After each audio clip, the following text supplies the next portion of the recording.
Welcome to the Channeling Spirit Virtual Summit, a platform where we have invited Spirit to share messages, healings, and transmissions with all of us. May this energetic experience help us to expand our awareness and to deepen the relationship we have with our higher self, our spiritual team, and with Source, however we define them. Thank you for being here and for taking part in this amazing journey.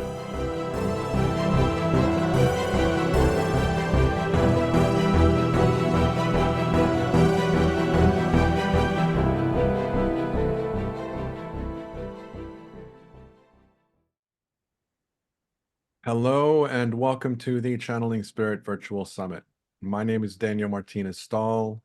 This is Season 8 and Episode 12. We are at the end of the season. And to finish us off in style is Margo Fraser, who has been with us in the past, though she hasn't been with us for a while. There was some scheduling issues more recently, but we are honored and grateful to have you back, Margo, and I'll let you introduce yourself and we'll just kind of go from there. Sure. Hi, everyone. Yeah, I'm very excited to be back. I'm coming to you today from down under. I'm traveling around Australia. Normally I'm in Calgary, Canada, and just bringing, some summertime vibes here. Some hot weather. So yeah, I am a nature mystic and cosmic connector, and I help weave the energies and illuminate the energies of nature that are within you. I'm a human design professional as well, so I study our genetic map through that system, and all of it is really to support people that I work with in living as their authentic selves and being that differentiated being that you're here to be, living from your own truth, navigating life from the core of who you are, and yet having this understanding, this wisdom that we all come from the totality. We're all part of that totality. So everything that I delve into is with that viewpoint of what's the wisdom there? What's the wisdom in nature that wants to come forward? What's the wisdom in our nature that wants to be brought forward? And to support that living authentically. And so for people that aren't familiar with what human design is, can you talk a little bit more about human design is a system that pulls from a number of other systems: astrology, the Chinese I Ching, it pulls from the Hindu chakra system, it pulls from quantum physics, it pulls from the Jewish Kabbalah. It's a synthesis of all of those things, and it's a channeled system that came through a man named Ra Uru Hu, and it gives you a genetic map, who you really are, the places that you are open to receive wisdom, but those are also the places that can pull you off track. And the shadow side of us, let's call it the not self side, we refer to it in human design, has this always wanted to be what you're not. It wants to live through the openness instead of living what you are. It looks at what you are, goes, yeah. But this stuff, I'm supposed to be this. No, you're supposed to learn about that and take it in, but not live it. You're here to live your design. So it's a system that gives you that fast track to knowing who you are and also who you're not. And there are many different depths that you can get into with it. That's what we look at the surface, but you can get down into looking at health issues. You can get down into looking at diet, for example, but it's not like this is your diet. It's the conditions or the circumstances that are supportive for enhancing your brain-body system. And it also shows all the different points of view. It's really opened me up and brought a lot more compassion as I see all the different designs out there. And it's like, yeah, they're not supposed to be this way. Like, you stop trying to conform people to being something, which is, again, part of the old way, right? And it's just like, let them be who they are. And certain people you're going to gel with and certain people you may not. But again, if you can bring that viewpoint that more cosmologically, that we all come from, the totality, the source, that it does allow us to bring more compassion to people. Yeah. And I imagine that, like any other modality, there are practitioners or facilitators of human design that are very black and white and say, this is your truth. And then there are others that are more open and more flexible with it and saying, this is what's pointing at who you are, and take it in however it feels aligned to you. Yeah, I think what really resonated with me when I had my design done was, wow, like I recognize these things within myself. I recognize the not self, the shadow aspects that we're talked about, where I was getting pulled off track. And as I've been living more and more to my design, simply, I mean, everybody has what they call a strategy and authority in human design, a way to navigate life and to make decisions that are correct with you. And you take it and you go experiment with it. And my experiment has been, when I follow my sacral response and wait out my emotional wave, wow, things go well. Life is a lot smoother. I'm not rushing my decisions. I'm not here to rush my decision-making process. I get that clarity. It's brought more patience to myself. So there's also a lot of practitioners who have studied at the surface and haven't gone into the deeper layers of it. And you start to see all the more and more of what's there and why people might not resonate at one level. But you see, for example, in our dream state, we have a different design, and that may be driving us. And so again, you can start to excavate these different layers and experiment with them yourself. So I believe it does provide a truthful genetic map, but how it's going to play out in your life. Sometimes when people come to a design reading, they're really stuck on their purpose as being like a job. Am I supposed to be a Reiki master? Am I supposed to be this, right? That, this, that? When it's about letting the qualities that you have emerge through you in whatever way that's going to be.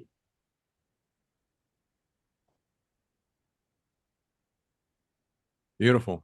Thank you for sharing that. Hmm. Okay. Thanks. Just see in the comments there, Sean's talking about her reading. And so the reason that I wanted to just kind of ask that, given that it was part of your introduction, is because human design is one of these terms that a lot of people hear in the conversations, but it's also one of those approaches, modalities, understandings that are less commercial than astrology or numerology. And so people might not be familiar with what is it that people are talking about when they refer to this human design thing. Yeah. One of the people in one of my more intimate circles had a human design reading that blew his mind, and he's now like, oh my gosh, this was the most amazing thing I've ever done. And so it's intriguing. It's intriguing, but like anything else, which is the reason that I mentioned what I did. Like everything else, for me, it is a guide. It isn't an answer. It is not going to tell you who you are. It's going to tell you the energy is pointing in this way as something that is a fundamental part of your energetic design. But it's not going to tell me who I am. It's there to let you know what the traits are that you carry. In both, I mean, fundamental to human design is that we're consciousness in form, which is, aligns with what we talk about spiritually. But we don't often talk about that the form has a kind of consciousness. And that's part of what human design shows. Yes, the personality, the spirit, has its consciousness, its traits that it brings in, but so does the form. And there's a marriage of the two. And that's, I think, part of that whole spirit and form, and we're often denying the form, is kind of what led me looking at this cosmology of the night and some of the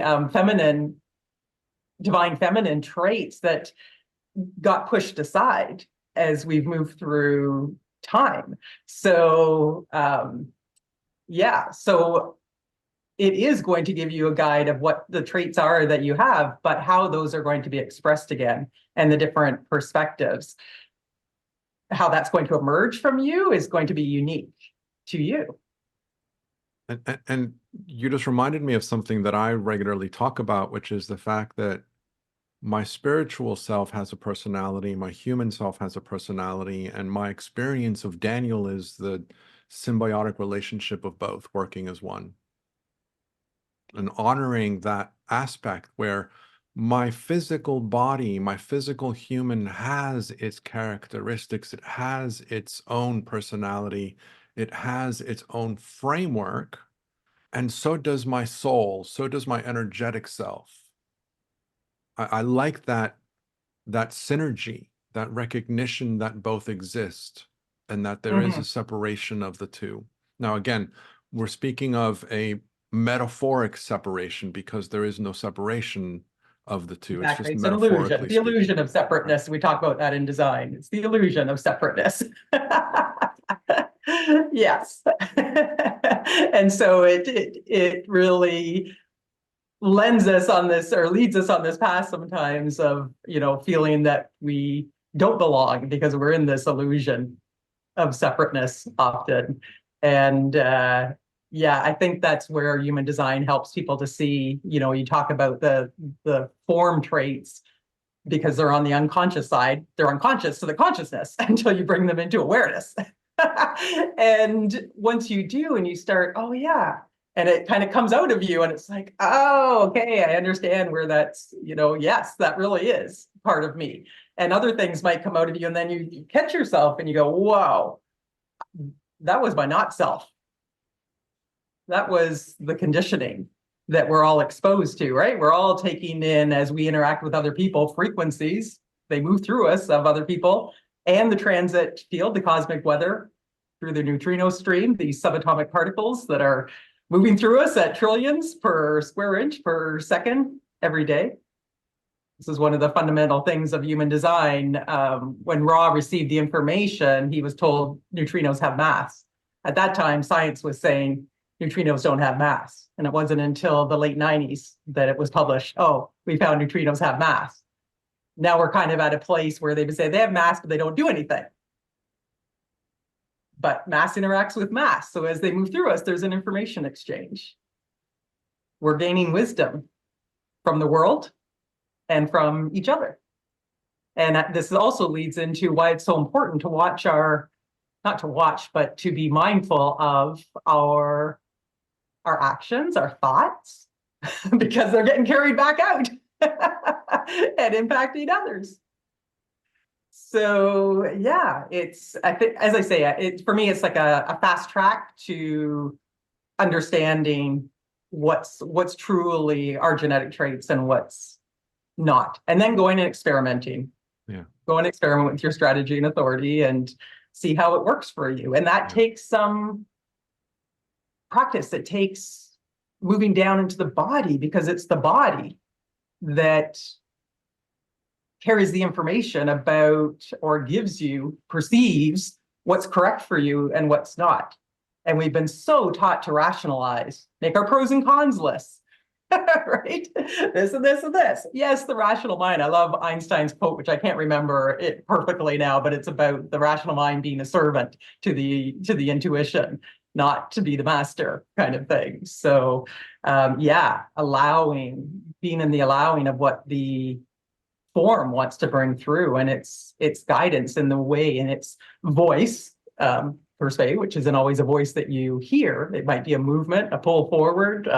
It's different for other people, depending on what's called their decision-making authority is, but you have a guidance system in you.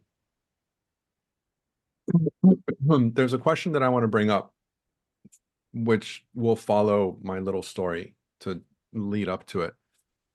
There's a question or comment, not a question, there's a comment in the chat about somebody whose chart, they did a human design chart and most of it didn't align. And I'm paraphrasing completely, but I have, though unrelated, but I'm using it as a similar situation, and it's a question that I'm going to ask you about this. Years ago, my mother, as a birthday present to me and my siblings, my mother got us an astrological chart, one of those pamphlets with like 45 or 50 pages of text based on the day, time, and place of my birth. And there were things in there that a lot of things sort of resonated with me, but a lot of things didn't.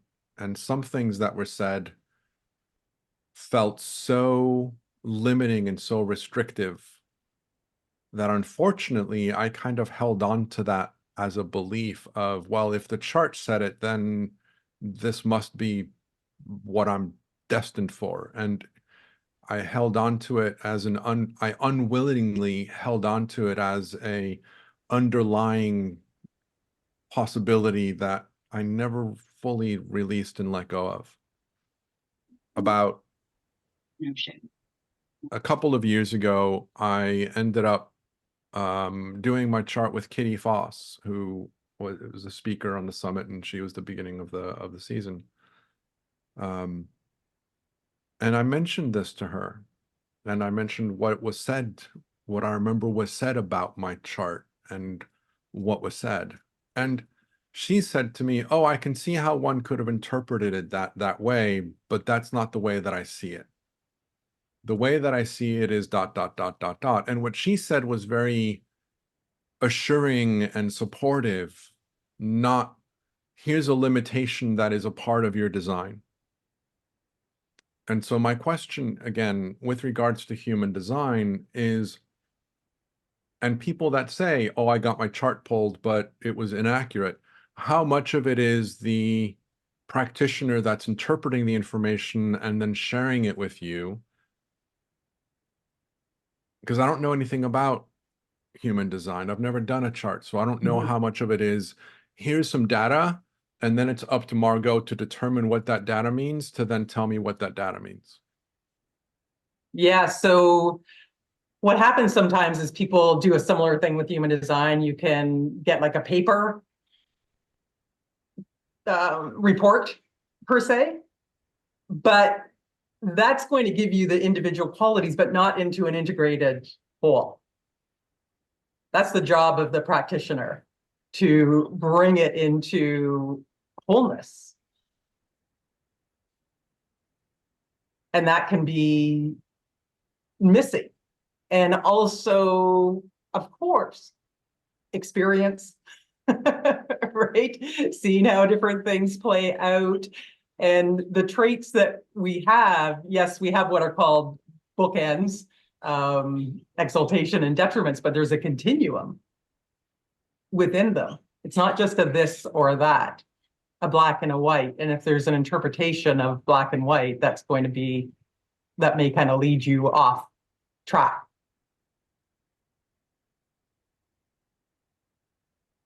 And so one of the reasons that I'm bringing this up and the way that I'm bringing it up is because, like anything else, have it be a neuromorphology reading or an astrology reading or a human design reading, my guess would be that what I'm most interested in is the practitioner and less the chart. And so how does a practitioner present themselves? How do they talk about their information? How do they describe things? And so what I'm listening for, if I want to do a chart with Margo, for example, as we continue on this conversation, what I'm listening for is, oh, she's very open when she makes statements. She's encouraging with her statements of progress and expansion.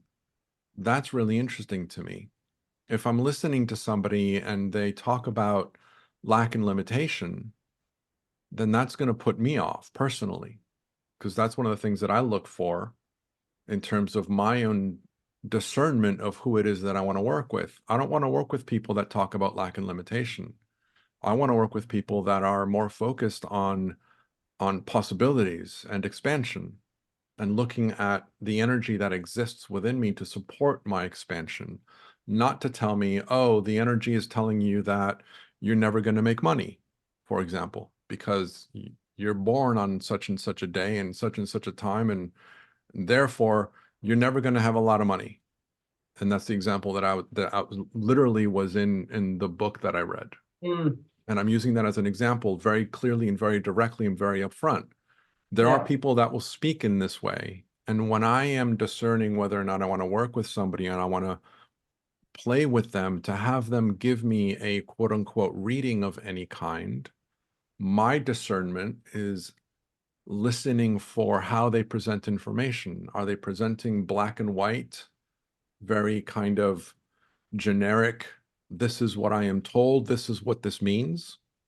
Or is it authentic in the sense that they are speaking from a place of an internal integration of their own understanding, and or potentially even connecting with source, and source energy, spirit, higher self, my team, their team, is infusing them with information that's going to be relevant to me. And so these are all the things that I look for.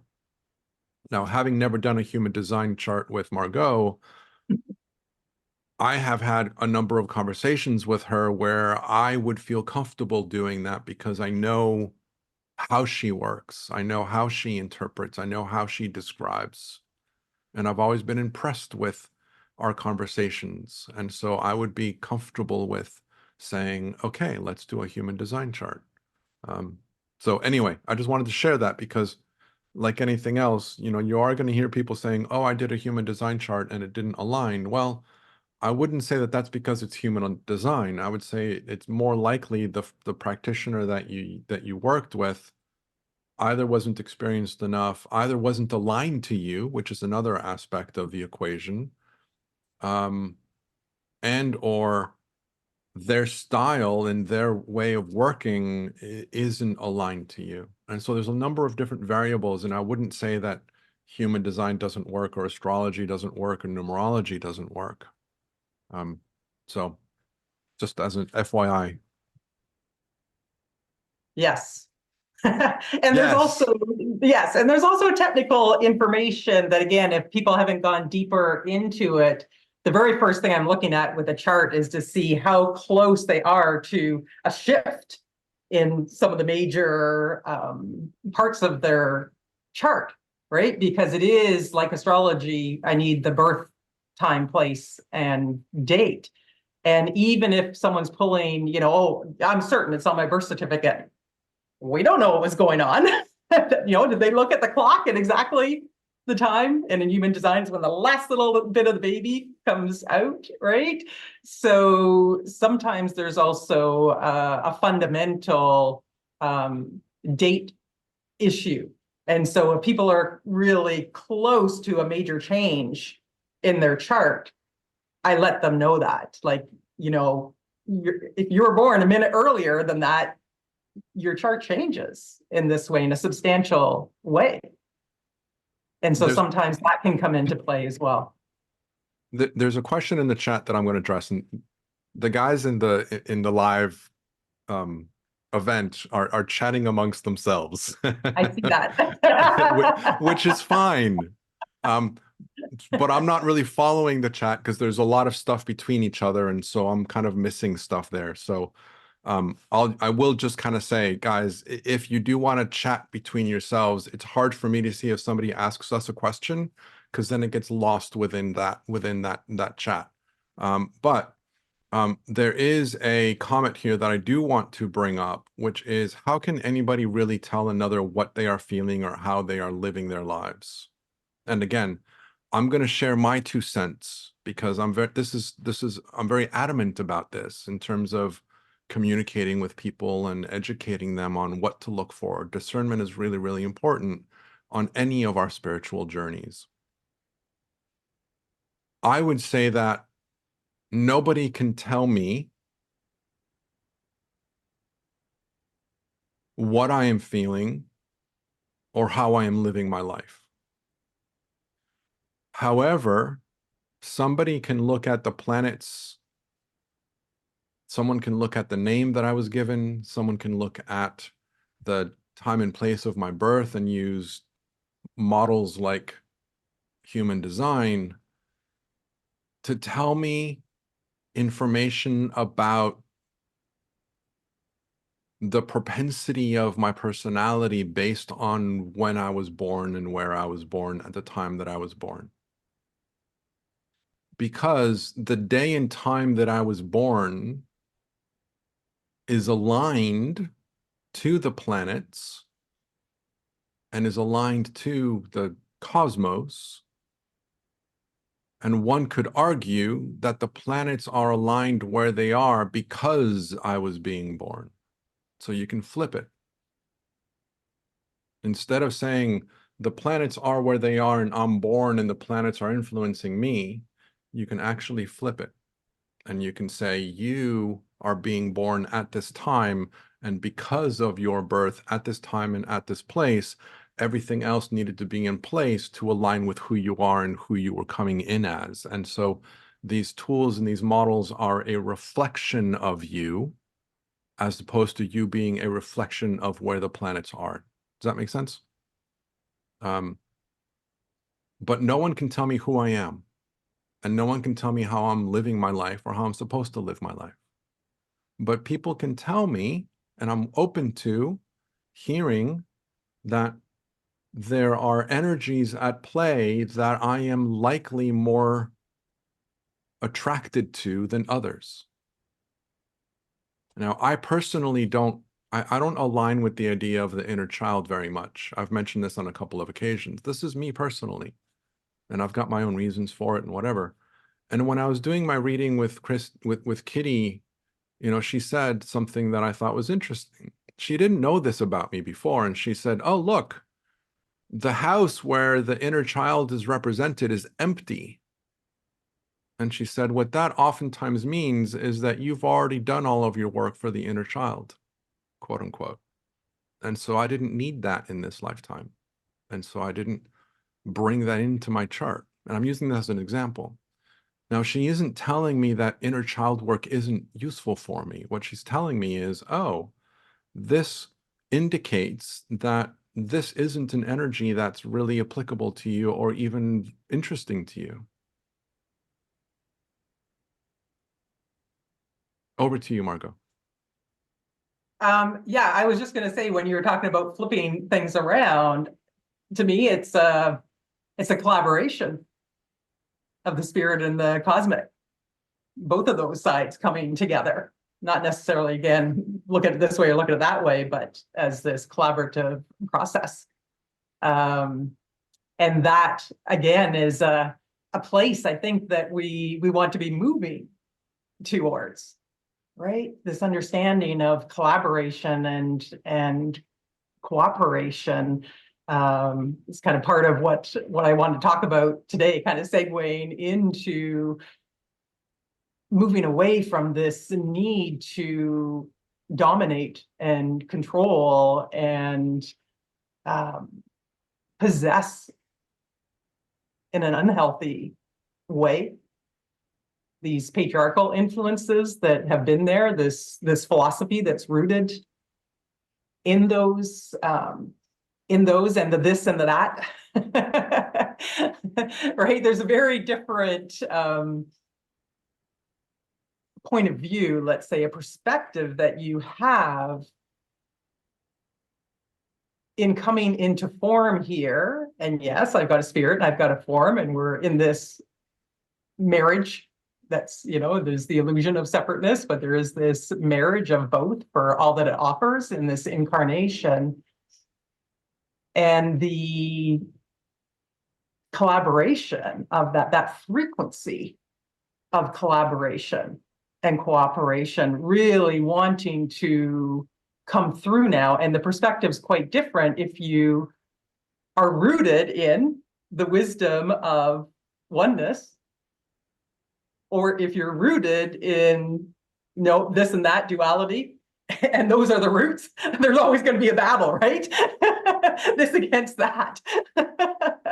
That's a very different perspective. And so we've been in this place where not all of us here, but just generally in society, where it has been that battling duality instead of gaining the wisdom from duality, taking knowledge, this is the rational mind, right? All the knowledge, but not delving into the wisdom, applying our own values to it.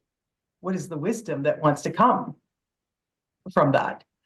So there's been all this suppression and oppression of the feminine attributes. I'm going to use masculine and feminine. Yes, we're weaving them all into one, but it's a way for the mind to grasp.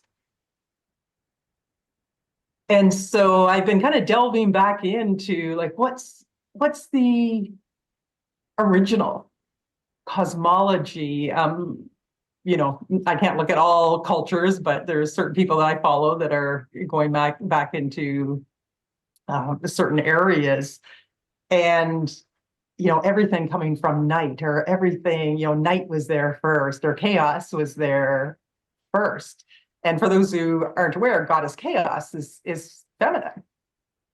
Night was seen as feminine.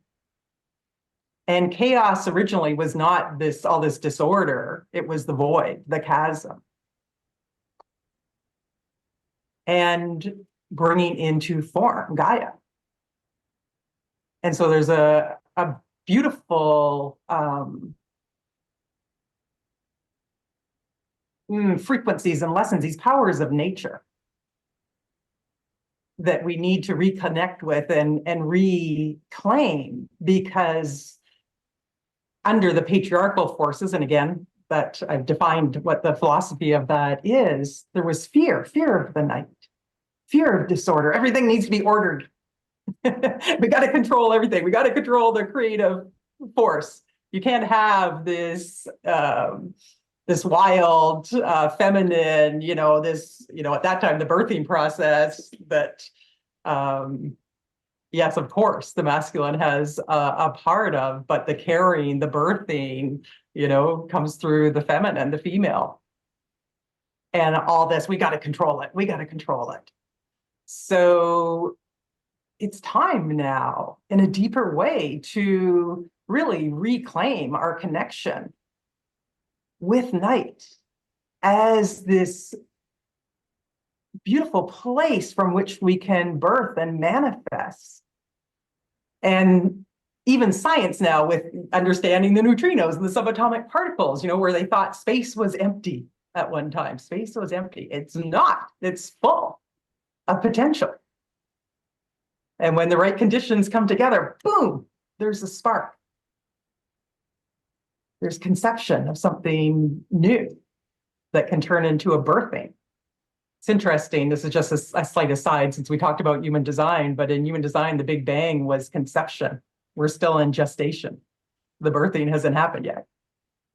So yeah, but that place within us, not being afraid to go into the night within, into the space, into the void, to be okay in the chaos of all that's swirling around, that can eventually, boom, spark an idea, spark something that can be eventually birthed.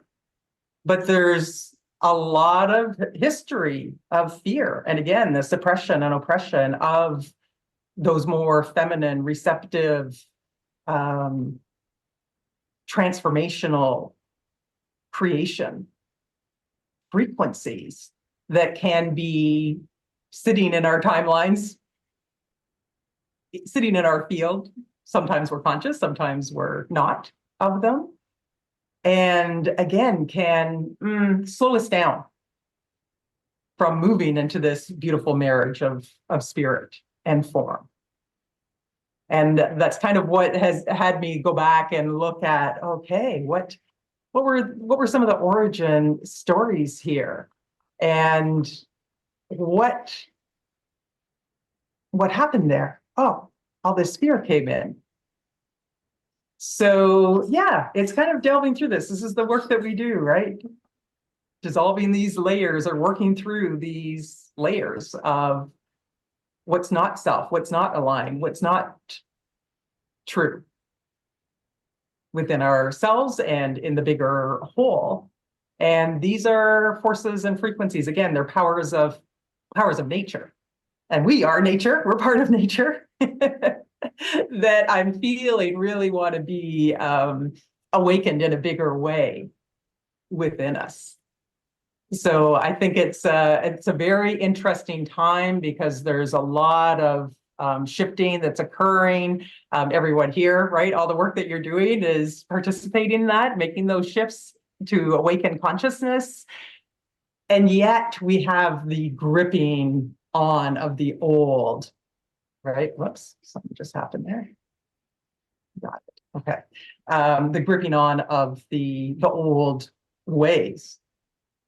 I don't think it's going to survive, but it's going to be a bit of a chaotic process to break free of that. And that's where kind of being okay, seeing chaos as part of evolution, looking at it in a different way is not something we have to just quash and immediately order what wants to be birthed out of it, what newness wants to come through, so that we're not repeating the old, which is what we've kind of been doing, not learning our lessons as humanity as a whole.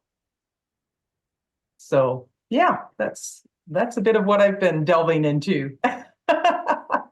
There's something I want to bring up, which was a question in the chat, and it's going to kind of back us out a little bit. I hope not too much, because I do want to continue with this thread, but I do want to address this question, given that I brought up the idea of human design and other modalities that provide you with information.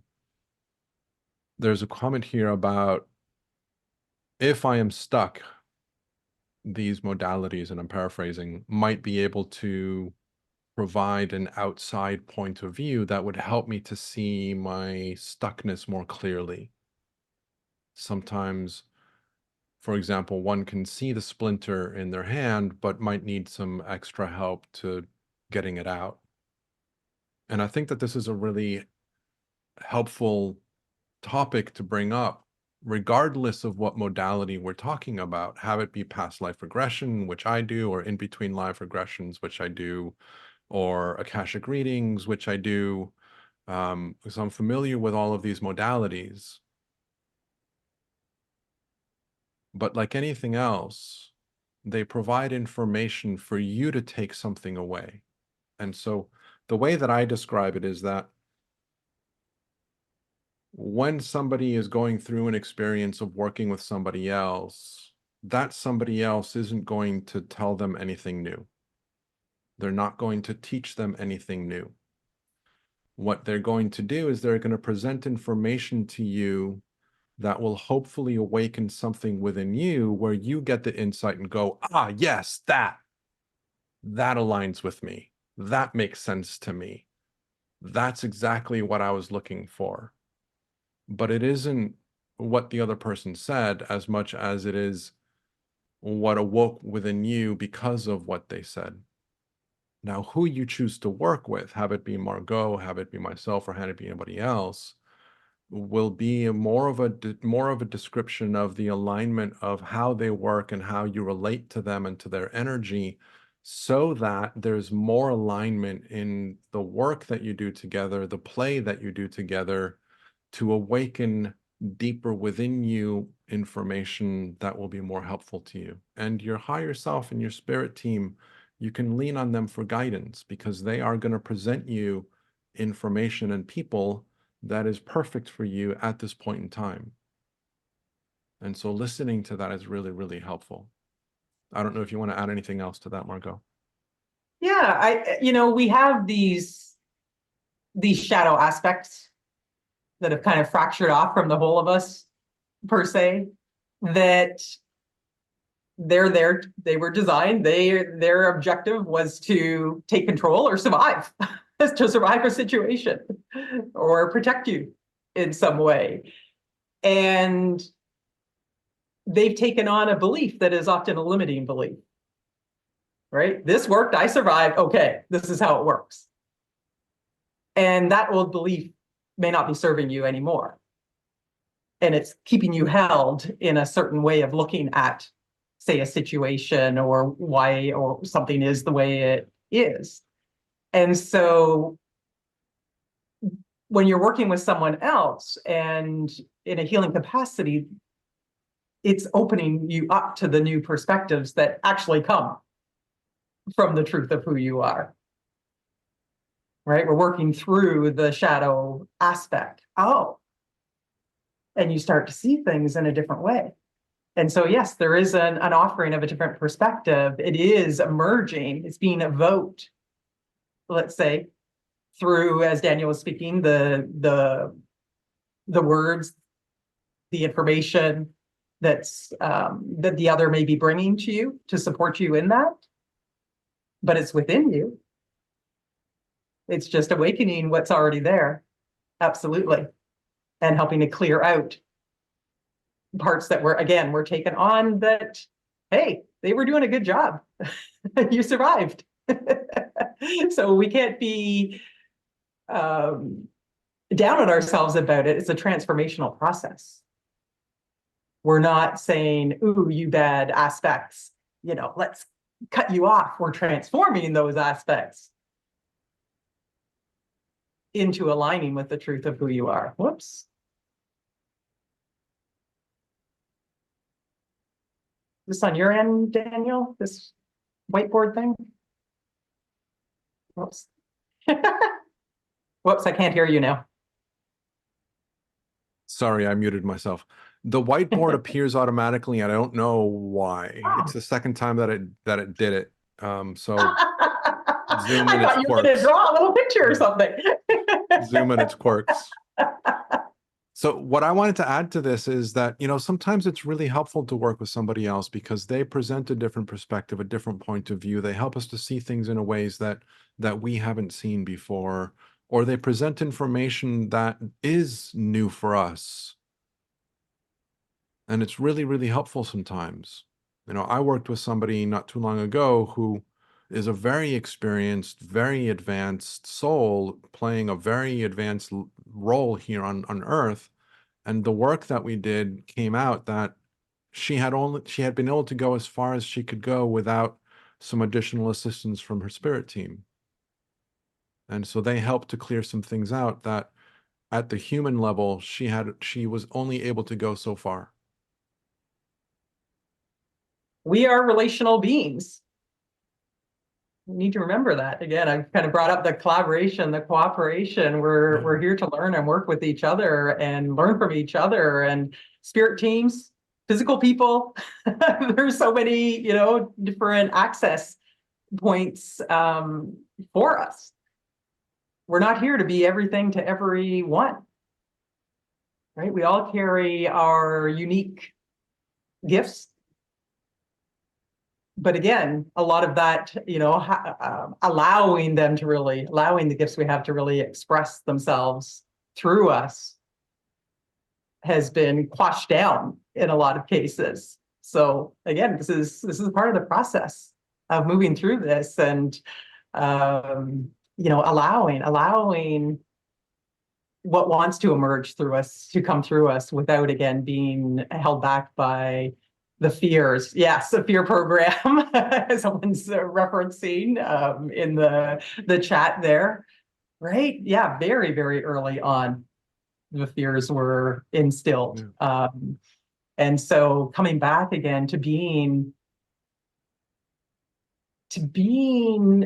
okay with, not just okay with, but in love with the space of us, the night of us, the dark within us, to be okay to sit in that void of allness and nothingness and allow that alchemical nature to occur that can bring through the birthing of whatever wants to be birthed through us.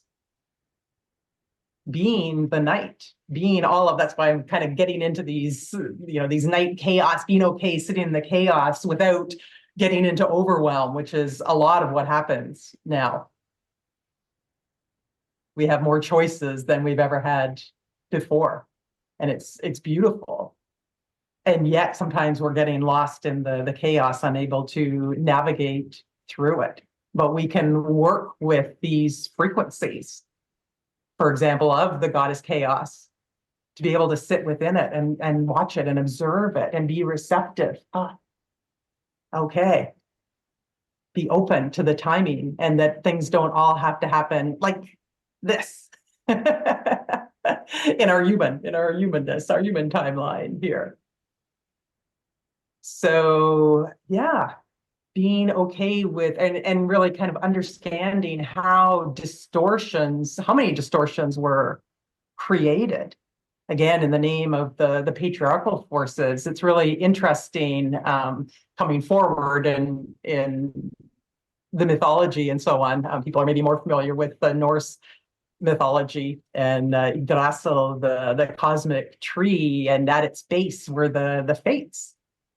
And what is becoming. They were called the Weird Sisters. Oh, well, we can't have people, right, tuning in to the weird. Weird meant destiny.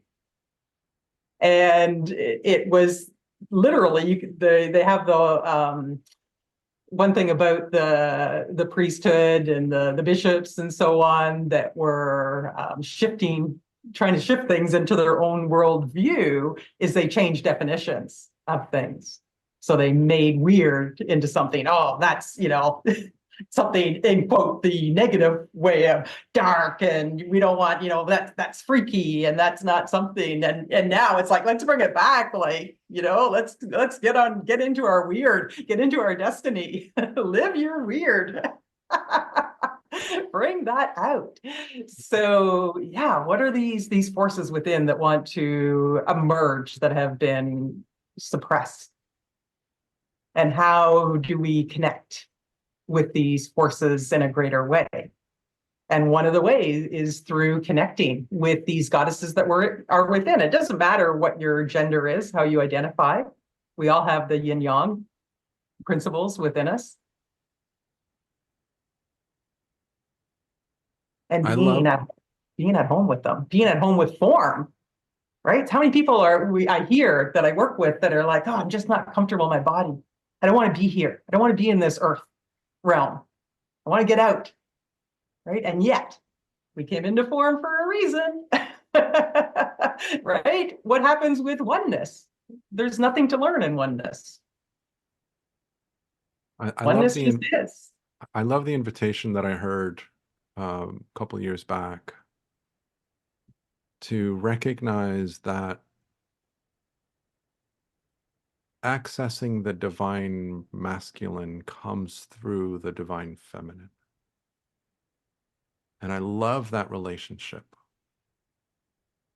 That for me, and I'll personalize this, for me to really embody the divine masculine within my experience, I need to understand and connect through the divine feminine to access it. And I love that invitation, the balance between the two. The feminine is the void. It is the place from which creation is birthed. And the masculine is the spark, the inspiration that initiates the creation. And so you can't have one without the other. Right. And one isn't better than the other. One isn't stronger than the other. They have different qualities to them, and they play a very important role with each other. But for me, that reference was really, really helpful in my own journey of finding my own balance at a more profound level, was this relationship between the divine feminine and the divine masculine. And that recognition that the masculine is the spark of creativity, the masculine is the spark of insight. The masculine is what sets things off, what gets it started, what births it. the feminine is what brings it through the birthing process, through the creative process. And so for me, that was really powerful. Yep, you need both principles and working in harmony, but that's not what's been happening, right? What we've seen a lot of is the masculine within females grabbing on to the patriarchal ways too. Well, this is the way it has to be done. And again, the forcing, the pushing, the, dominating. You have to control everything, right? Being okay with the nothingness, being okay with the not everything being in control, this chaos per se, being okay in the void, to welcome in that spark. And within the masculine, wow, I mean, within men, I mean, gosh, I mean, we're pretty familiar, everyone who's female here, pretty familiar with the suppression oppression, but we often forget the impact on men that's occurred. Suppress your emotions. Follow this path. Get out there and make things happen. Out of balance. Not allowing for that wisdom piece to flow through. Having to follow a path that's laid out by the father before. Lots of pressure in there. And so that's why it's so important within both. Again, it's not about gender, men, women, we all carry this yin-yang principle within us, but they have not been playing well together in a lot of cases, right? In the same thing, it's right, this duality, the mind and the body are in a battle. The masculine and the feminine are in a battle. No, we want to bring them into this beautiful partnership and marriage, knowing that they're all rooted, again, in oneness, and yet here to learn through duality. Yeah. One of the things that I find really... balance, someone's saying, dynamic balance, right? It's a dynamic balance. Sometimes we get caught in like, how much am I feminine and masculine? We want it to be balanced and dynamic. Or whatever is being called for at that time. There's a number of people that talk about how it is time to reconnect with the feminine. And it is time to reconnect with the feminine, to bring it out to the forefront. And what I always say on the back end of that is with a focus of balance. It isn't about bringing the feminine to the forefront at the expense of the masculine. Exactly. That's not careful. Again, that's back to the hierarchy. Exactly. And so it's reconnecting with the feminine and allowing for this balance. I love the dynamic element into that. It's the dynamic balance between the two. So having said all this, I know that you are playing with the possibility of doing some readings for people that might be interested. How do you feel about that? Is that something that still aligns with you? Yeah, we can absolutely do that. I gotta find my reading question. I wrote it down. And so before we go into that, can you kind of lead us into, again, the topic that you kind of shared in terms of, what were the kind of the inspirational directions for this conversation, is to reclaim the light of the dark, empowering manifestation with Goddess Nyx. And so talk to us about what that means. Yeah, so we have been delving into it. And of course, as I went deeper into it, I was like, okay, and I'm allowing these energies to come through me, not just Goddess Nyx, but Chaos and Gaia as well came forward. And this is what we've been talking about, reconnecting, working to release the fears and the limiting beliefs around being at one with the night, with the chaos, with the form that we all have. reclaiming this part of I see it a lot now, people talking about it, kind of the wild and feminine that was so suppressed, in the fullness of the way that is about partnership, that's going to, again, evoke the highest, the divine masculine to come forward. There aren't so many examples, right, to follow for divine masculine. And this partnership piece, this collaborative piece, this releasing these fears is also, as you do that, and the limiting beliefs is allowing, then is creating space for that divine masculine to be awakened in a greater way within and out in the world. And so the process of connecting is what I put together to support people. When I did this and when Daniel invited me on, this is what came through, which is always whatever my team is like last minute. Okay, oh, and here's a program that you can offer. So yeah, offering some support with that as well in that process. So I have put together a program for those who are interested, where we're going to invoke those goddess energies within the goddess Nyx, the night, chaos, and Gaia. And I'll do a masterclass as part of that. I'm really delving in to their traits and qualities, what and how the repression and suppression happened, really getting people thinking about, wow, how are these old ways still playing out in our lives?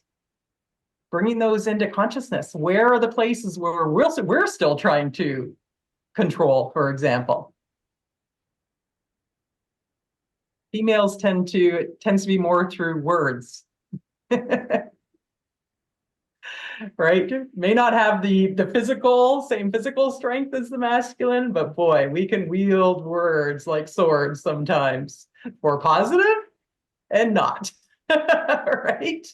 So yeah, we gotta get into this. We can't turn our backs on these parts of us, right? It's to bring them into awareness in the space. This is, the feminine and the masculine together in their divine forms carry compassion and allowing these aspects to be brought forward. So it's going to be investigative. Let's talk about the traits. Let's talk about the suppression, these specific fears. And then we're going to go into applied practices. And this program takes its time because that is the feminine way. There's no rushing. I was given very specific dates that are aligned with certain, like I think it's March 10th, it's a Sunday, new moon energies is the start for the orientation. And then doing the next week, I think, is the education. But then we're going to spend 3 weeks, 1 week, really with little practices. I know people are busy, so there'll be little short practices that you'll work with over the week, to connect in a deeper way with the night within, to connect with the chaos, to connect with Gaia, with the form. She's the form principle. And also to see what you bump up against. What are the resistances that come up? Ooh, I don't want to do that exercise. Or, ooh, when I was in that, I went into this constriction. What is that about? To start really delving into these frequencies, these powers of nature within you. And then I'll also be giving everyone intuitive readings on what is most impeding their connection with each of those powers of nature, night, chaos, and form. And then we'll have a releasing workshop, a clearing workshop. Really, like, this will probably be 2 hours of both clearing work and reclaiming, reclaiming our relationship, connecting with those beautiful divine frequencies that want to flow in and through you. For those who want to go even deeper, I have an option 2 parts. So that's everything that's in the first package. And here we'll have a Q&A, live Q&A follow-up, where we gather together and I can check in and see, how did you do on clearing those? We'll be doing general clearing, but also the specific clearing on whatever your readings were. Did it get, has it been healed? What's left there, so that you have your next step come up. This is also a discussion time, right? Talk about how the journey has been, any places where you may be feeling stuck, or what's been opening up for you. And then we're going to have kind of a virtual retreat. It'll probably be about 2.5 hours. So I've called that Empowering Your Sacred Inner Goddesses Virtual Retreat, creating the inner ecstatic dance of life and calling forth the divine masculine. Can't leave that out. So it's inviting our own masculines to move up to that next level. And so within that, we'll do a little bit more clearing, because we've identified in the Q&A call. But then each individual person within, I think this witnessing of each other is so important, this collaboration, and again, being that night that allows the spark to move through each of you. So I'm going to be connecting with your higher self and seeing what nature essence wants to come in to evoke another level of really being at home and empowered with the night, the chaos, and the Gaia forces of nature within you, and bringing those in. When I say bringing them in, it's actually, these are, your higher self is saying this is already within you. We just need to awaken it. And so as I'm channeling in, it's just really a spark of awakening these things that already exist within you and want to emerge in a bigger way. So each of us will be witnessing the other. As I'm bringing it in for one, the others are witnessing. Of course, when we're in a container together, if there's something in one that is true for the other, you're going to be receiving that as well. And also getting your own specific infusion of whatever that essence is. And ecstatic dance, something the Sufis engaged with, but many, many, many tribes did, right? The wild dancing, because it was to lead into a trance state, into a connection with spirit, with source, right? When the Europeans came kind of in their stodgy, high-class ways, they thought this is savages. These are savages. They don't know how to contain themselves. Not realizing this was actually connection. And so that will be in early May, just after the Beltane Fire Festival time, leading into another new moon. I'll be back at home because I want to have my drum for that. And we're going to go on a little inner ecstatic journey to really allow the playing of these nature forces within us to come to life. So that is what I put together. I guess they have access to the links. I've given a number of different payment plans. I know we're in a time where, sometimes we need some financial grace. So, so there's lots of choices in there. So that's what I put through to support you. Excellent. And so I feel constriction to the restriction. I love that. I'm aware of. Today I thought I would do some readings on what is suppressing connection to your own night chaos or form essences. So I'll just see which one of those wants to really be brought forth at this time. Of course, in the program, you get all three. And what shadow aspect is at play there for you? Yeah, and so we have about half an hour, give or take. Okay. And we have about 20 odd people that are on I don't know how many of them are going to want to do a live reading, but are you okay if we go a little bit longer than the time, or do you have a hard stop at the 30 minutes after? Nope, I am free. It's the start of my day here, so Excellent. Okay.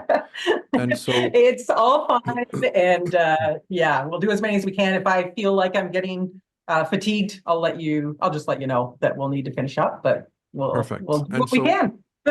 we will do what we can to accommodate everybody's interest in getting a reading, and be and anyway, we will respond as the time comes. So for those that are listening to the recording, thank you for being here. What I will highlight to you is listen for the questions that people ask and for the information that's being given.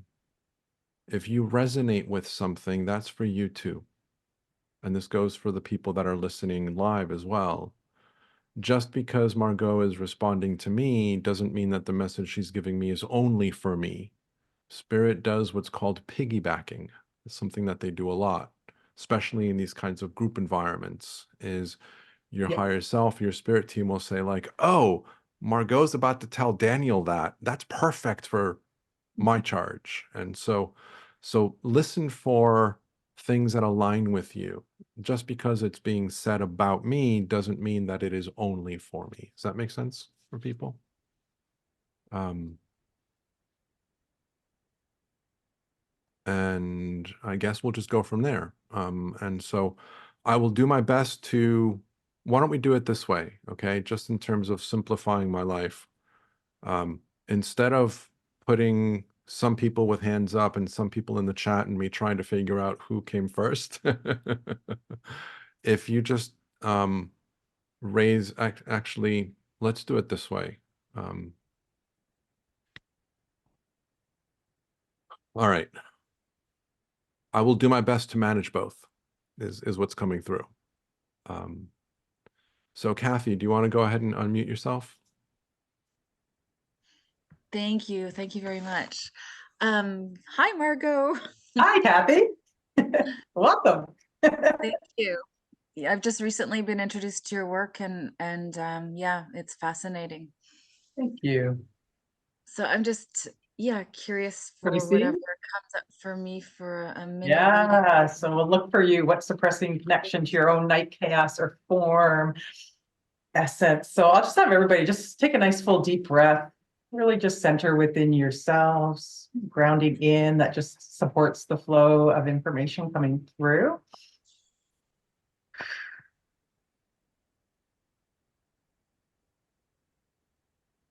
Okay, so Gaia is coming through for you, form. So let's just see what suppressing connection to, yeah, just really being at home within yourself. Panic is the first frequency coming up. So it's impacting your grounding, this particular aspect, because it sees grounding and kind of a deeper connection to your earth as limiting.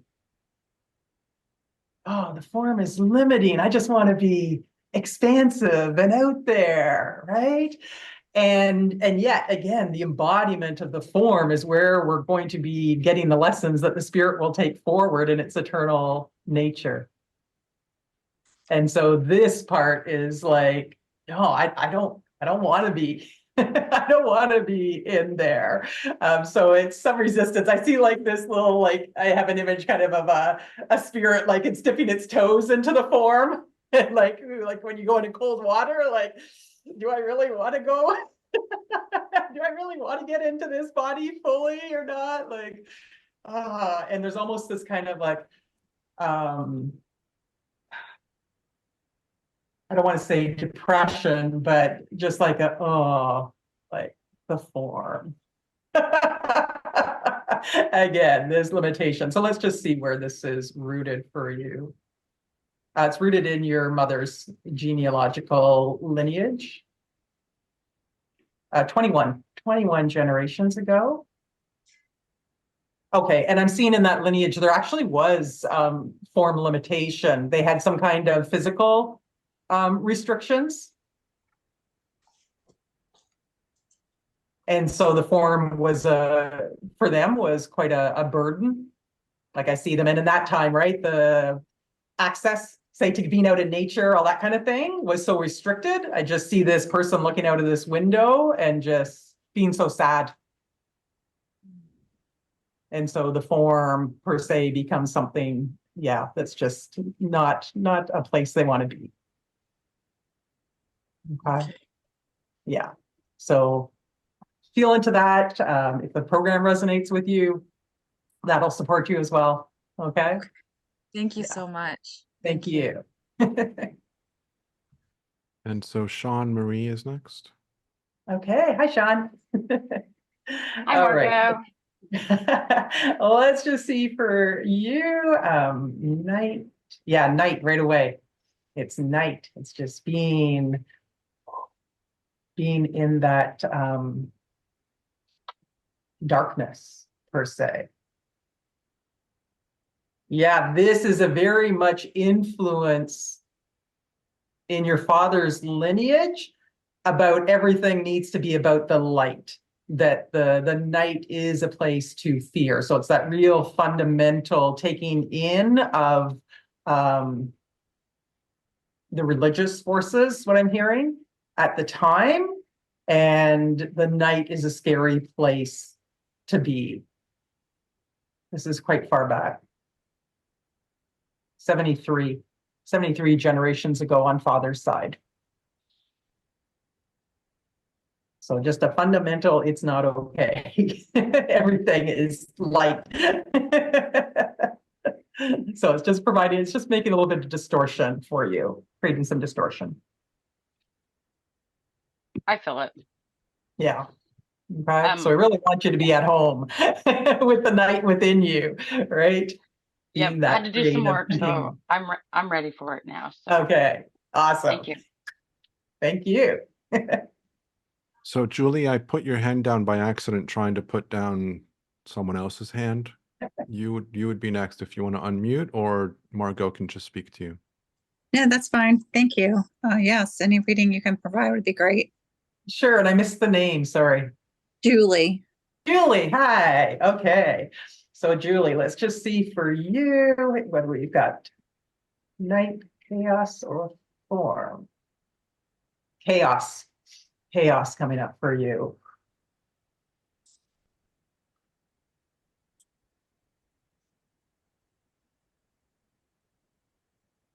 The primary emotion is anger at things when they're in chaos. These things need to be ordered, is what I'm hearing this aspect say. And also frustration there. It's like, geez, I just put all this stuff in order and now it's all in chaos again. And it gets really frustrated with that process. And so frustrated with just the essence of chaos and connecting with it. Mother's genealogical line is where this is rooted. 30 generations ago. And interestingly, I'm seeing a woman in that generation who it's within her, the job that she has within the community. It is keeping order of certain things, like this is the way it has to be. This is, this way, this way, this way. She's taken this in, and it's really kind of quashing room for other possibilities to come in. Okay. So it's like it's so gripping onto ordering in a certain way that it's kind of closing you down to the wisdom and other possibilities that could come in, and the playfulness that can be within that. Because in the anger and frustration, it's just like there's no room for that playful essence to come forward. Okay. Okay. That makes sense. That resonates with me. Yeah. So again, yeah, for any of you, if the program resonates, feel free to join me to support clearing that. But that's the root of that aspect. Okay. Thanks, Julie. Thank you. So we'll go to Casey next for now. Hi, thank you. Hi, Casey. Nice to meet you. Appreciate Nice it. to meet you. Yes, I love your smile. Thank you. Also. Wow, yeah. So shall we see for you what's coming through? Yes, yes, please. Okay, so Casey. Form. So the Gaia principle here, the form principle, is where the one that I'm being your higher self is saying to bring in now. So let's just see what's happening in this relationship to form. Oh, okay. So this aspect relates to form as something that's very heavy. It's like a burden. Form is a burden. Okay. Yeah, something you got to kind of carry around, and I'm getting right away this image of literally someone having to carry something very heavy around externally.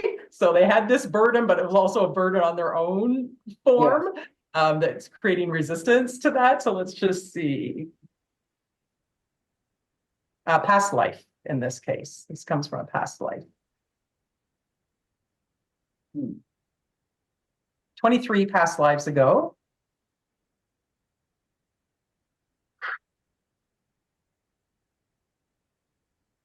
Okay, I'm seeing you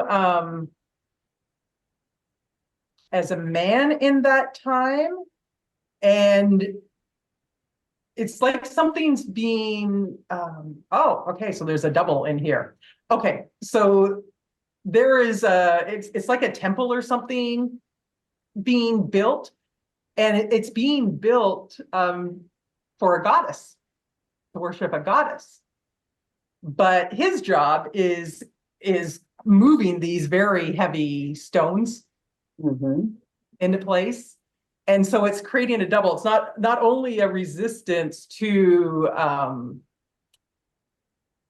form itself, and that it's such a burden, but it's also creating in your masculine, it's creating a resistance to the feminine goddess.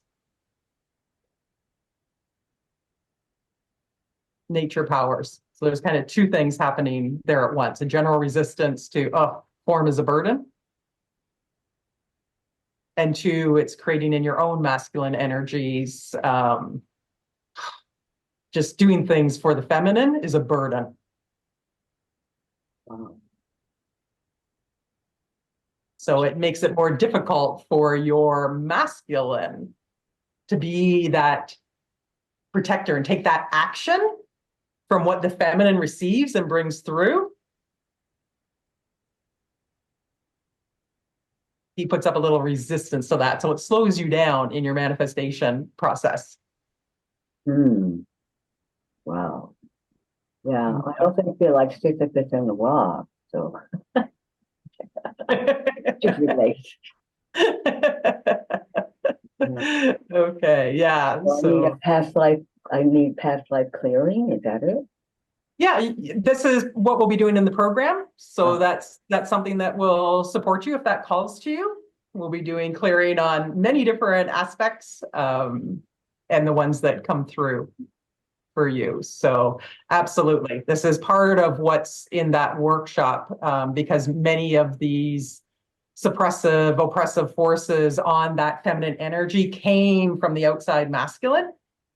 And so as we're releasing that, that's also giving the masculine a new perspective, right? It's not like when we're doing the clearing, oh, okay, only your feminine, masculine, you don't watch this, right? Don't pay attention. It's the wholeness of you that's receiving that, both your yin and yang principles. So Right. it's also opening up your masculine to, oh, all the beautiful energies of the feminine that can come forward and come into partnership again, supporting each other within. And then that gets transferred to the external, supporting the partnership and collaboration in the external as well. Wow. So this has affected my ability to manifest. Mm-hmm. Affected anything? Would it be affecting anything else in my life? Of course, that's enough. Yeah, I'm sure it does, right? Because if it's anything that impacts one part of your life is impacting other parts of your life. It Right. just may be in ways that are more subtle, that are unseen to Yeah. you. Right. Right. Right. So it could impact, for example, if the relationship with men in your life. Right. If your own masculine's kind of putting out a frequency of resistance to the feminine, it may also draw in that resistance from other masculines, as an example. Yeah. Interesting. Wow. Thank you. Okay, so Yeah. take what the reading's into contemplation, and you can start to, just be open to, oh, I see how this has been playing out in Yeah. other ways. Right. Will do. Thank you. A lot to ponder. Thanks a lot. Yeah, you're welcome. Well, Thank to you. meet you. Great. Thank you. So the next one is Emily Rose. Hey, Emily. All right. So let's just see for you. Chaos. Chaos is coming up for you, Emily. So let's just see. Yeah, so this aspect really sees any kind of chaos as synonymous with overwhelm. And so therefore something to be controlled, not to allow it to be the evolutional force that it can be, right? So there's a perspective shift for this aspect that's needed there. So let's just see where this is rooted for you. Past life. Oh, way back. 102 past lives ago. Holy cow. Yeah, so Emily, well, I worked with Emily before. You know the process. You know what's in there and what to look at. I know you know that. So yeah, that's the root there. Okay. Thank you. Cheryl is next. Hi, Cheryl. Okay, so let's just see for you. Night, being at home in the night within you. Ooh, this aspect's like evil things or things that can hurt you lie within the night. I don't want to go in there. So it's resisting you just being that space, being that creative void. Whew. Yeah. Okay. As soon as I bring these up, you guys, you may feel that like they're coming up. Some of them are already starting to clear. So yeah, just by naming them. But let's just see where the root is for you. Father's lineage. 16. 16 generations ago. So I'm seeing a boy in that lineage. Wow, there's two things that happens. There's a literal him going out in the night, and there's something there that scares him, just something in nature. But I'm also seeing all the societal forces around him. There's this huge pressure on him, like people talking about not going into the night, and it's not safe. Yeah, so whew, really creating a division there within you. Whew, yeah, thank you. Kelly is next. Kelly, okay. Hi, Margo. Hi, welcome. Thanks for being Thank here, you. Kelly. Thank you. so Yeah, much. let's just, so are you ready? Yes. Chaos again. Chaos coming in.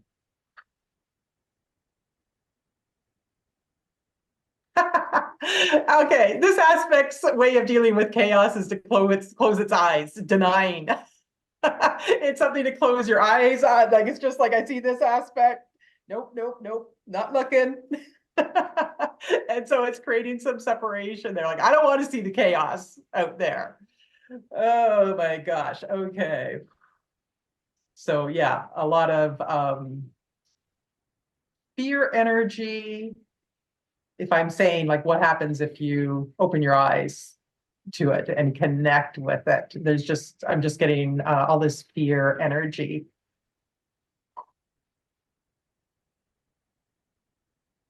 Yeah, it's a fear of not being able to navigate through the chaos. So it's creating mistrust in yourself. And let's just see where this is rooted for you. Yeah, past life. 51 past lives ago. Okay, and I'm seeing, ooh, it's even making my ears ring with what's happening in that timeline. So I'm seeing a natural disaster, feels like an earthquake event going on there. So like chaos is reigning. People are just running all over the place. In this life, you're in a leadership position and not being able to, first of all, get the attention of people.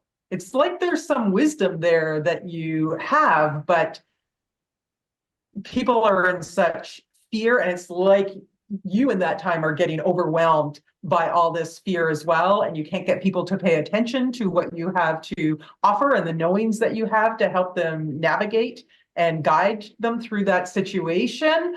And so it puts you then into this kind of, there's nothing I can do here in the chaos. I have nothing to offer. And so it's just like shutting down that connection. I can appreciate this. Yes. Thank you, Margo. That's awesome. Yeah, you're welcome. Thanks, Kelly. Thanks for being here. Okay. Susan's phone is next. Okay, Susan. Okay. So for Susan, night. So connection with night. So let's see for you, Susan, what's going on here.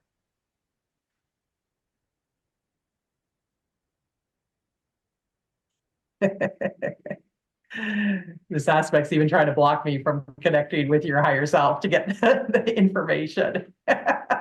It's a resistance, but the fact that it came up means that it wants to be here. It wants to come through despite its resistances here.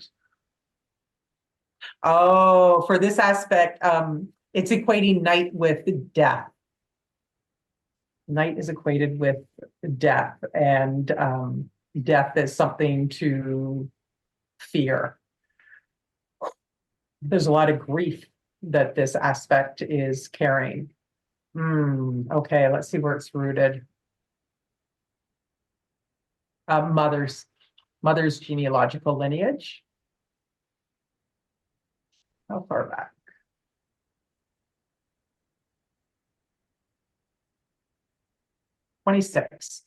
Twenty-six generations ago on mother's side.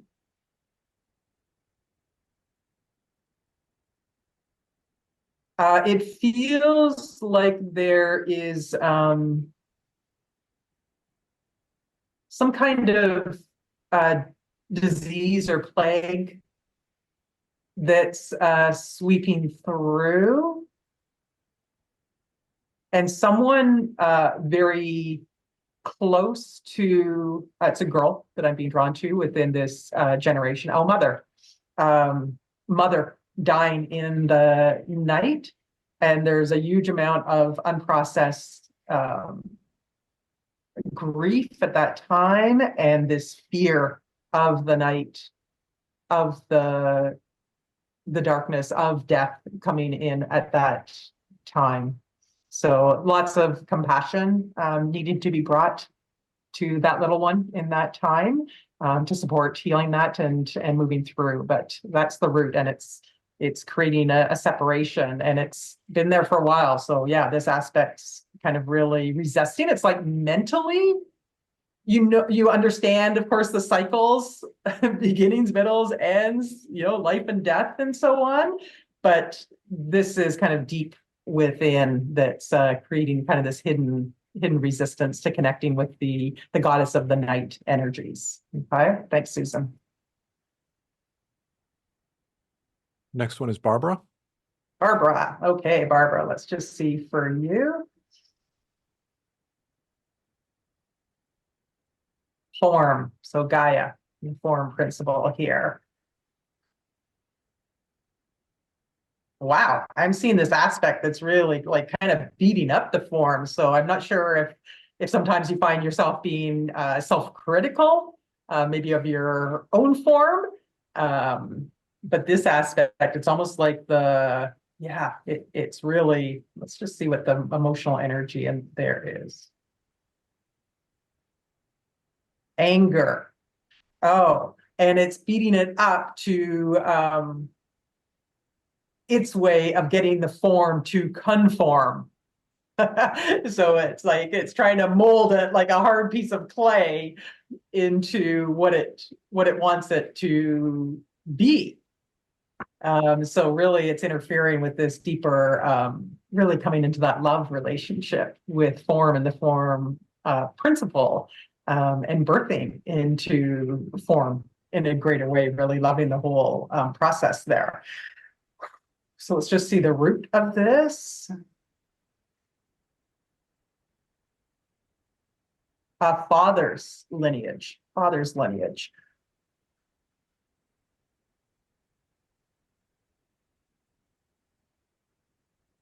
50 generations ago, 50.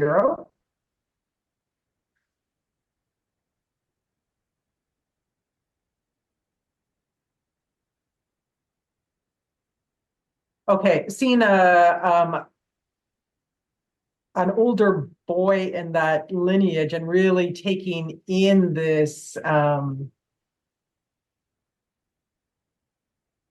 working with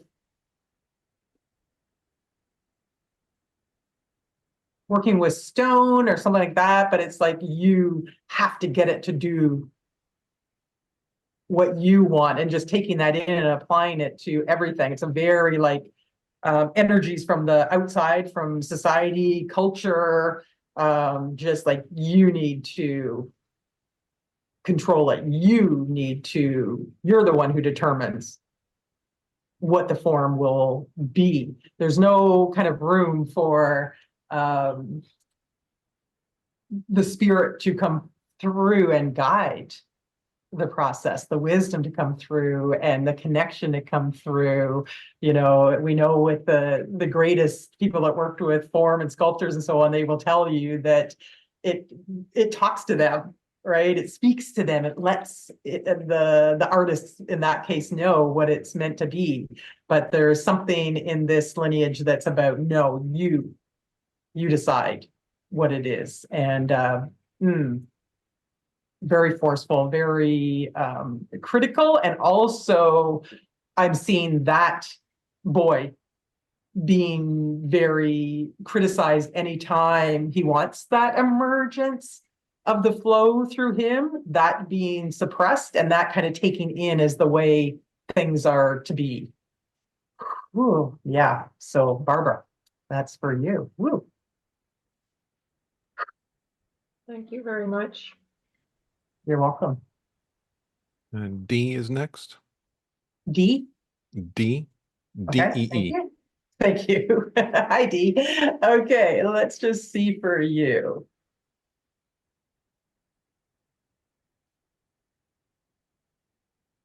form coming in again here.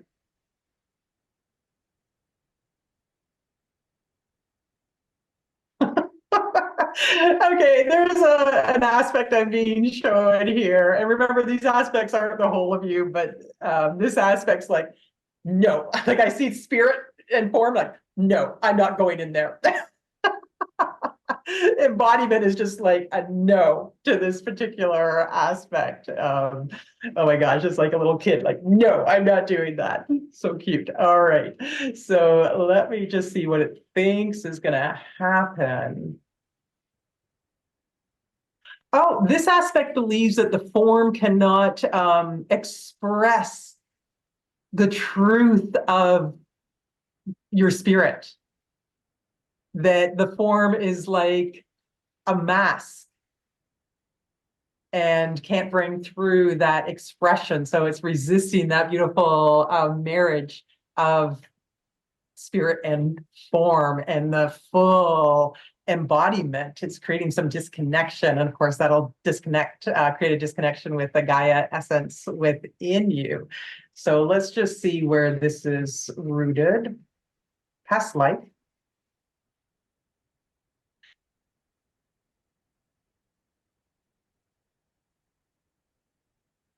'71. In this life, I am seeing you as a woman, young woman, an empress. So it feels like in an Asian culture. And, always with the makeup on, kind of the mask on, and having to be very, like, as an empress in this time, that's who's considered, the emperor empresses to be the ones connected with divine spirit, and yet always having to be this kind of proper, non-expressive, always painted up, always masked. And that's created within that timeline, coming through the energies into your field, this aspect that's like, no, this form, oh, it's a mask. I don't want to, no. So yeah, very interesting. Thank you. Thank you. Yeah, like a statue. Yeah, I see your comment there. Thank you. And so Carly is next. Carly? Yes, Carly. Yeah, Carly. Okay, thank you. Okay, so hi, welcome. So let's just see for you, Carly. Right away, night coming in, disconnection with night. Whew. So let's just see what's going on here. What's the emotional glue that's in there?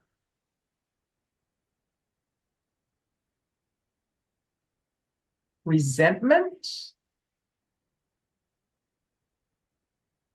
It's like night is a place where everything goes wrong.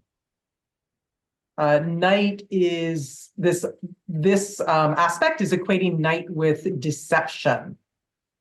Night with deception. So yeah, there's some anger and resentment in there towards night. Ooh. So past life is where this one is rooted for you.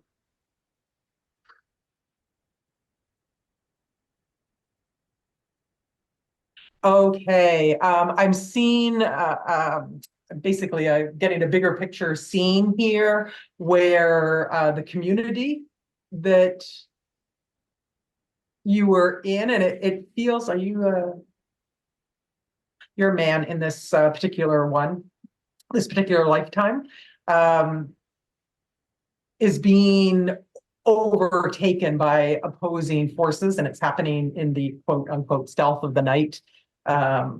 And you in this time are have something to do with protecting this this community. And so this is where this belief is coming in. yeah, deception happens in the night. So it's creating resistance with you, just really connecting and being at home with the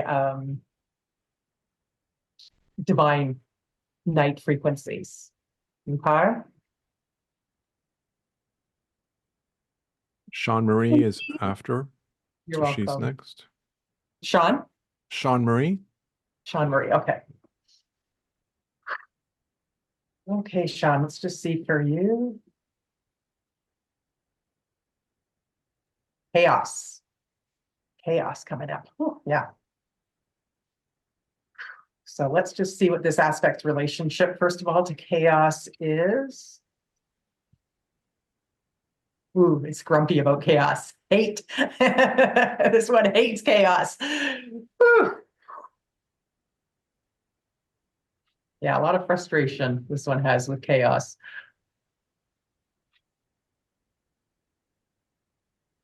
Mother's genealogical line is where this is rooted.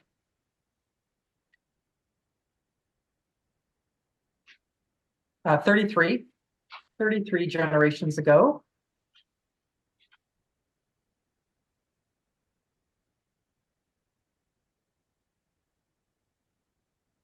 Oh, okay.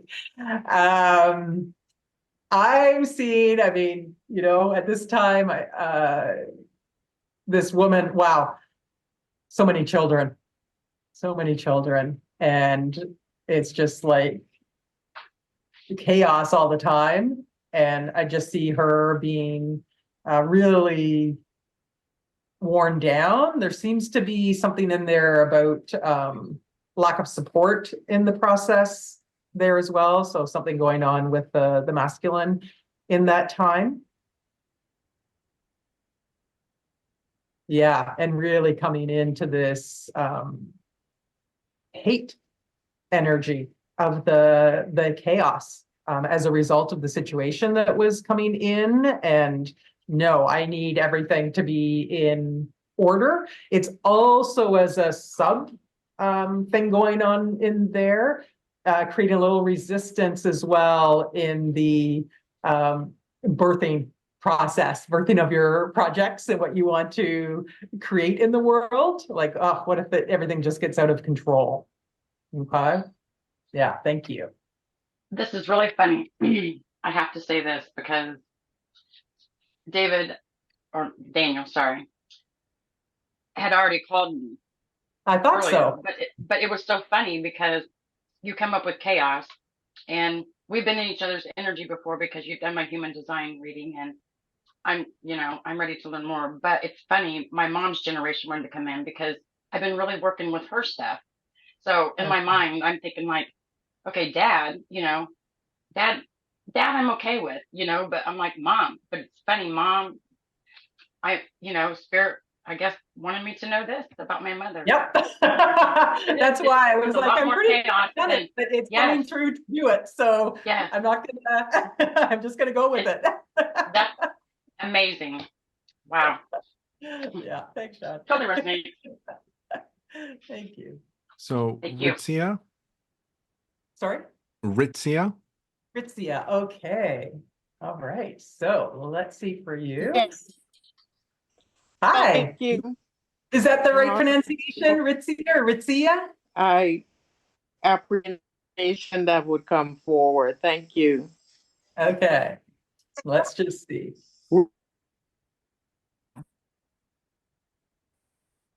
Chaos coming up again for you. So let's just see what the relationship is here to chaos, this aspect, this shadow aspect.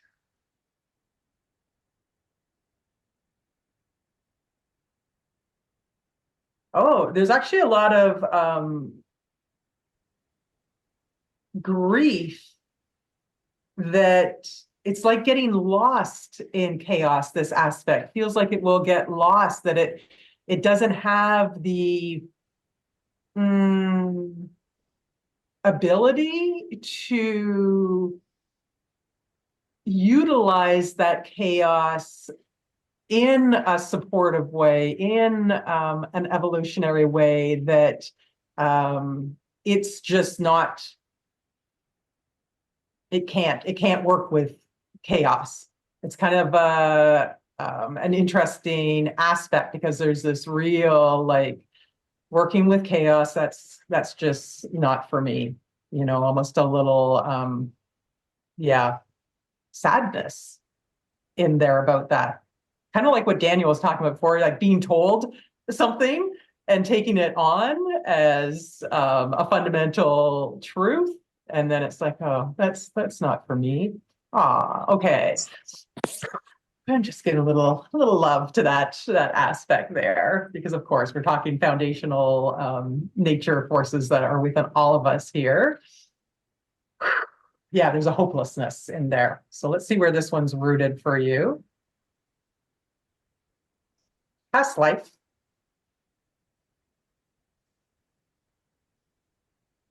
Uh, 11 past lives ago.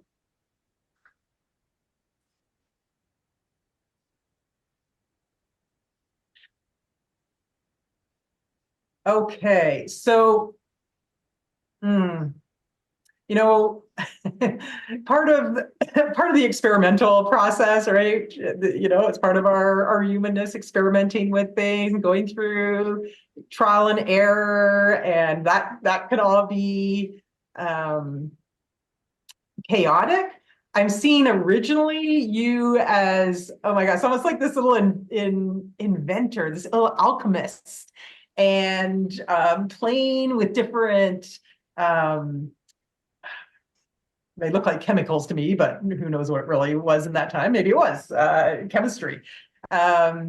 Being this alchemist, and yet, doesn't work out, right? Sometimes it doesn't work out. You got to do a lot of trial and error. And there's just this overarching pressure that comes in because in that time, like you're so excited and in the joy of the process and what you're trying to create. And you've been expressing that out. And so others are, how did it go? Okay, well, it didn't work out, didn't work. But eventually it's like the projections come in, it's being projected. Things just don't work out for you. Like, this is just not your path. What are you doing? Why are you wasting your time doing this? Being, it's just like you're in chaos all the time and nothing comes of it. And just eventually soaking that in. Yeah, oh my gosh, this part is so ready to connect back in with the fun of kind of the chaotic energies and the alchemical nature that lies within you. So we really want to wake that back up. So yeah, that's what I'm seeing for you. Thank you. Thank you. And coming up next is Savita. Savita, hello. Hi, Savita. Okay, let's just see for you. Form is coming in. So the Gaia principle here, the form principle. Let's just see what this aspect is resisting here.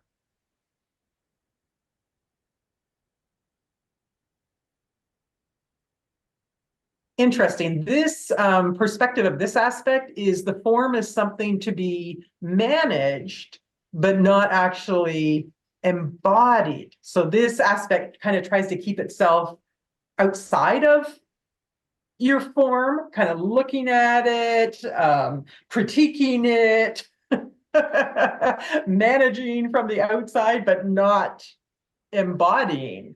So let's just see where this is rooted for you. Father's generational line. Seeing a man in this lineage, and it's like he's involved in the process of tailoring clothes, and for higher ups, so to speak. And this is kind of like to, they've got to give this essence of authority and so on. It's supposed to come through the clothes. Everything has to be managed through what's worn and how it's worn and all this perfection that's coming into it here. And so this aspect is all about kind of managing the form from the outside. And of course, there's a fear of punishment for him because, you know, if it's perceived negatively by either the person he's working for or how they're perceived by others, it comes back onto him. Okay, so yeah, that one's ready to go. Thanks. So Nanika, you would be next, but you took your hand down. Do you not want a reading anymore? Oh, no, I would like one, yes. Great, Nanika is next. Okay, Nanika, hello. Hi. Hi. All right, well, let's see for you. Nanika. Form coming through again. So yeah, working with your inner Gaia essence. So let's just see.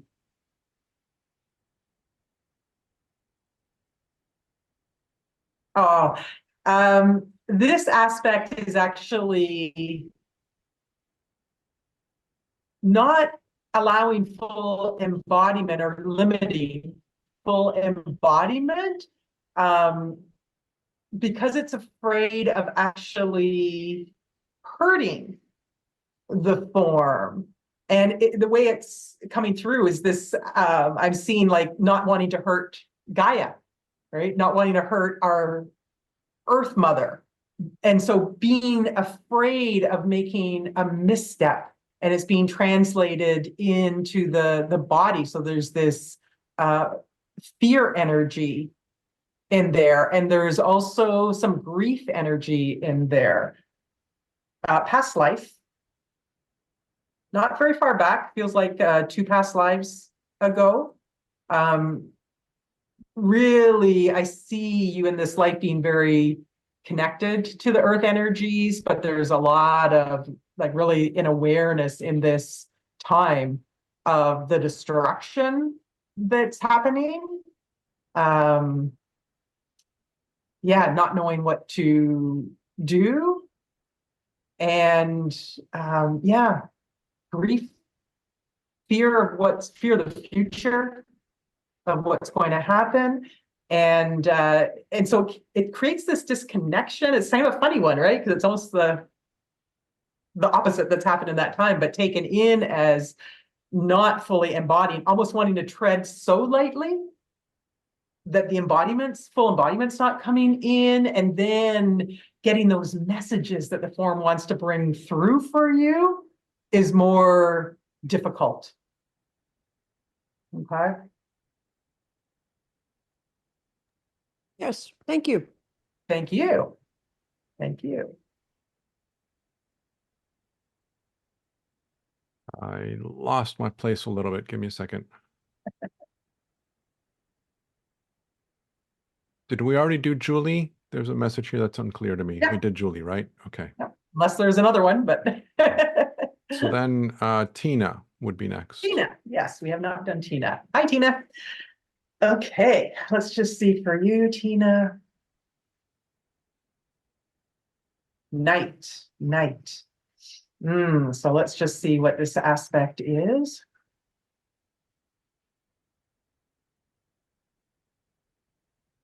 Yeah, again, it's a fear aspect, mistrust of what's in the night, that's creating some disconnection with allowing that nature force to really move through you and connect in with it and be comfortable in it.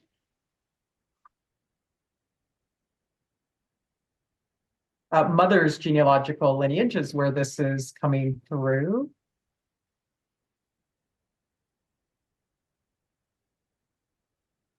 "22 generations ago."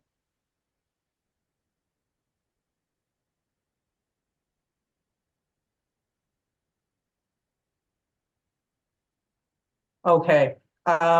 Night again here at a deeper level being associated as I get in here, the fear, but being associated with death. I'm feeling loss there. This is a time when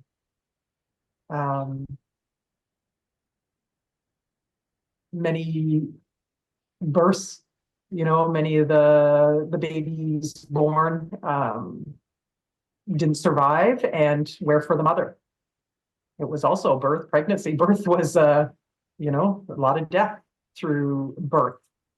So just being connected with kind of the night of the womb space, here it's created fear. And I'm seeing it's like a girl in that lineage, an older girl in the family watching the mother. I think the mother actually dies in birth, and there have been some babies that have died, and just being the observer and taking that in. And yeah, so that's just come through the field, just sending some love and compassion to that aspect right now to support it.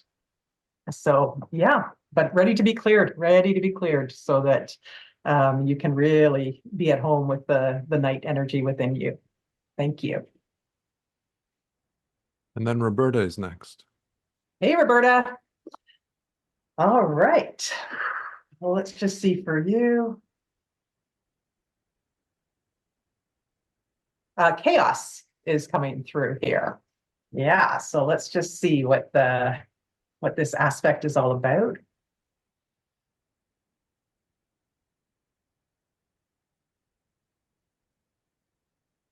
It's interesting because there's a part that feels at home with the chaos energies to a certain extent. But then when it comes to finding the wisdom within the chaos, this seems to be where there's this frustration energy that's coming in. Yeah, and then bringing in this frustration with chaos. Woo, okay, so let's see where this is rooted for you. Mother's genealogical lineage.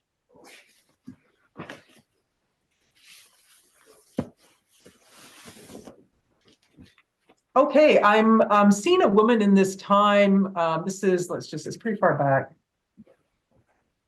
81 generations ago, who is involved in divining and supporting people through the information that she brings through. But as word gets out, I see, people coming to her, and it's oh my gosh, the pressure of it, and it's like, divine on demand. And it's, like they have certain outcomes they want to, right? And so there's this frustration in it, and kind of hopelessness that people will really be willing to listen to the truth that flows in and out of kind of the chaos energies. And it's just, there's kind of like this aspect, like just wants to shut down from that. So yeah, but it's coming out because it's wanting to be reclaimed. So yeah, beautiful. Thank you. That is super interesting. Thank you so much. I just love You're you. welcome. Thank you. Thank you, Roberta. Big hug. Okay. I believe that is everybody, unless I am missing something. Is there anybody else that I missed that wants a reading? Alicia, I see a hand up from Alicia, which I don't think we've done. Alicia. Yep, Alicia. And then Roberta, I'm going to put your hand down, okay? Alicia, go ahead. Okay. Hi, Alicia. Or Alicia, I'm not quite sure how you say it. So let's just see for you.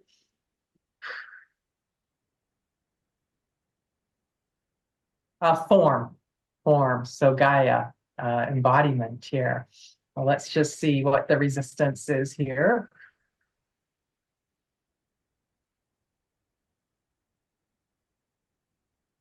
Okay, there's an aspect that's very frustrated with form. It's like, I can't control what this form does. Oh my gosh. Okay. So instead of coming into a marriage with form, a partnership with form, it's into a battle with form. Oh, let's just see. Father's lineage. This is coming through.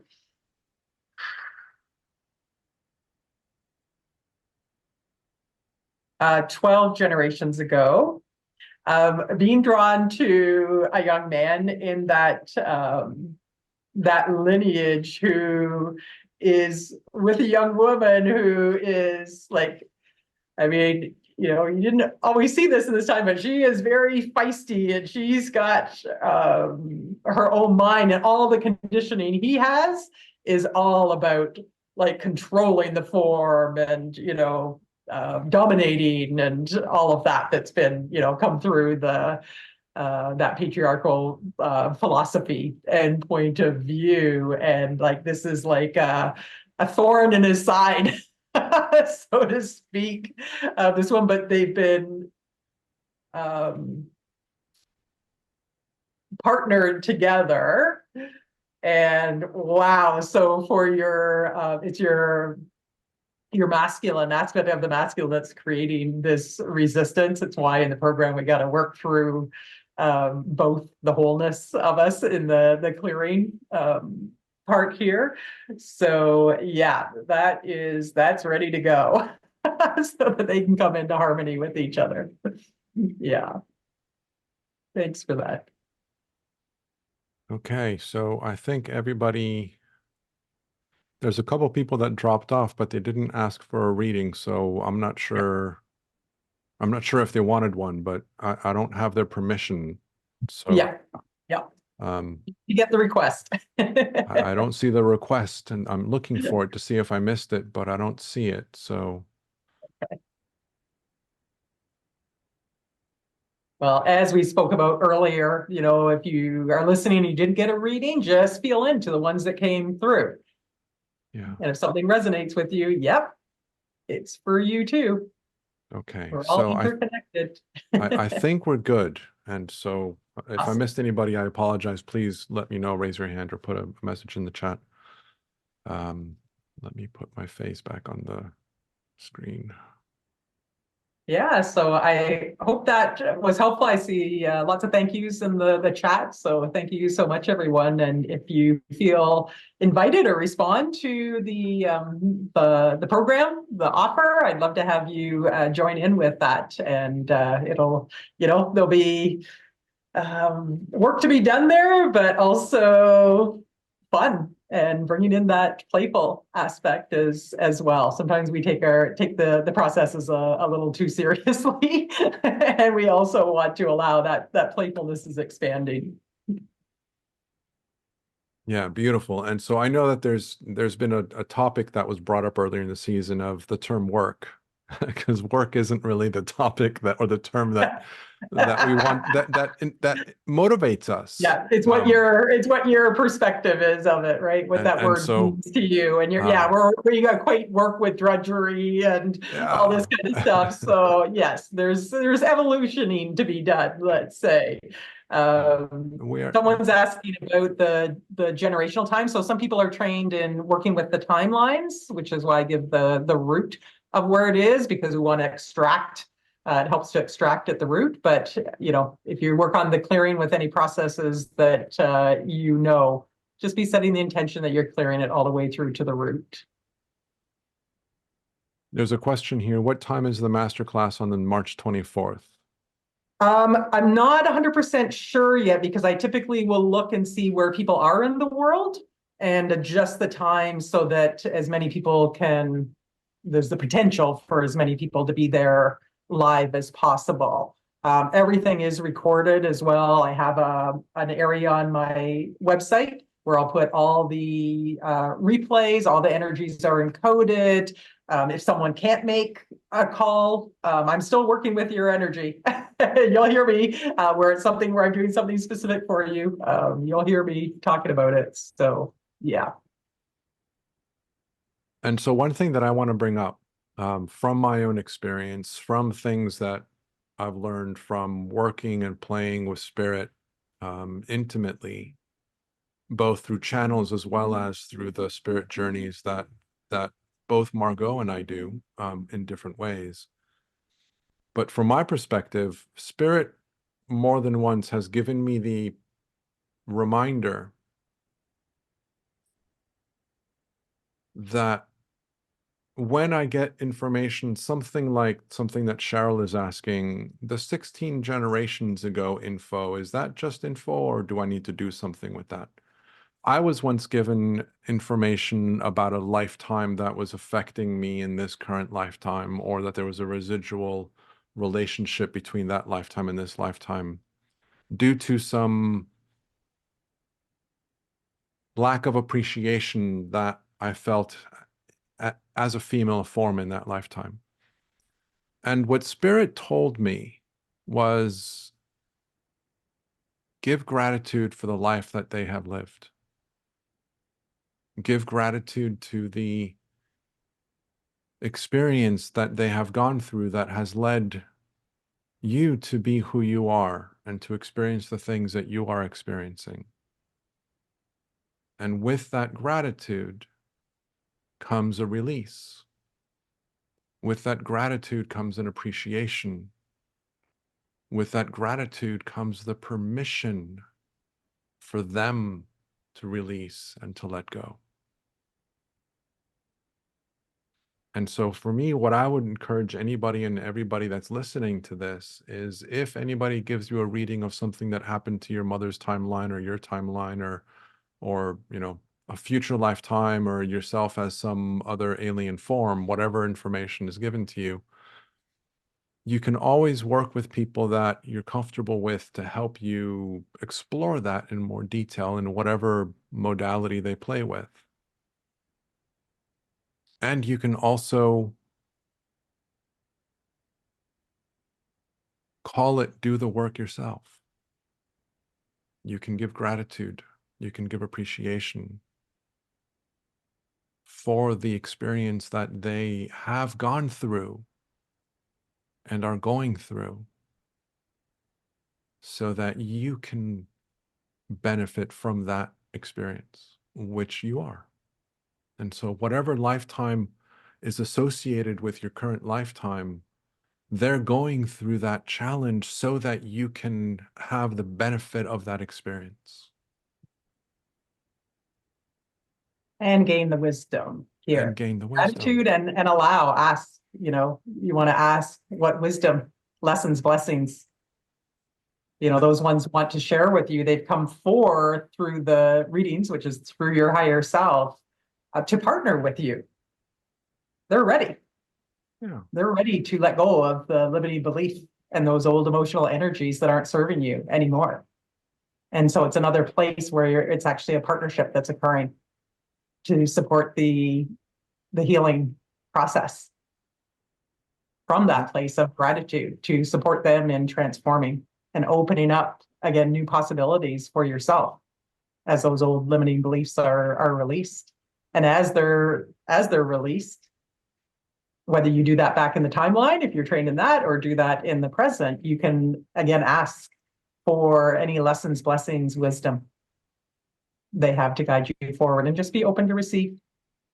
Something may or may not come through, or it may come through later. It's like,